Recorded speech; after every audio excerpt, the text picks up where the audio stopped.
The Ute Indians have always valued their lands. However, by the early 1900s, treaties threatened to eliminate almost everything the Native Americans had, including their traditional ways of survival and their land. The natives had to contend with the ranchers and pioneers who could not be dismissed or ignored. Some indigenous people fought back. One such warrior was a Ute Indian named Posey. Posey was viewed as a desperado, and he was a Ute that had Paiute ancestry, but no one really knows. He might have been Paiute, but he was simply a strong person who stood up to the injustices that was occurring among the Utes and the Paiutes on the part of the cattle people in the area.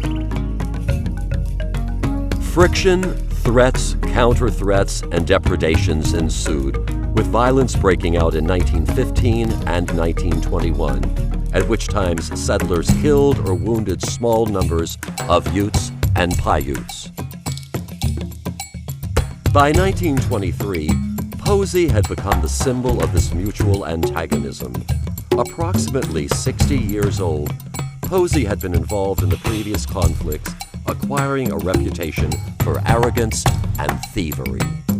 The reason they were resisting is because all the cattlemen were taking the lands, the best lands and the best sources of water, and denying those to the Indian people, pushing them out of their hunting and areas and places where they've lived for generations.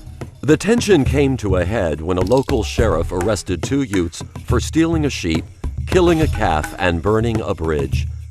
The 2 accused soon escaped custody and were trailed by a posse. During this time, Posey and some of the Indian men fought a delaying action, exchanging shots with their pursuers. The Utes killed a horse and created a media sensation that played in newspapers as far away as Chicago. During the skirmish, Posey received wounds that eventually proved fatal. Posey was just someone who just had enough, that's all. And he became glorified as a desperado simply because he didn't stick his tail between his legs and run off. I mean, he just said, look, this isn't fair. He was someone who stood up. Heroes are always chosen by the victors, and Posey's status is a matter of perspective. To some, he was a ruthless outlaw, harassing homesteaders and poaching livestock. To others, he was a courageous leader, sworn to protect his people. The message I would like to share with your audience is that American Indian people and the Ute people who are indigenous to this area are still suffering greatly. I don't think we've healed from the North American conquest.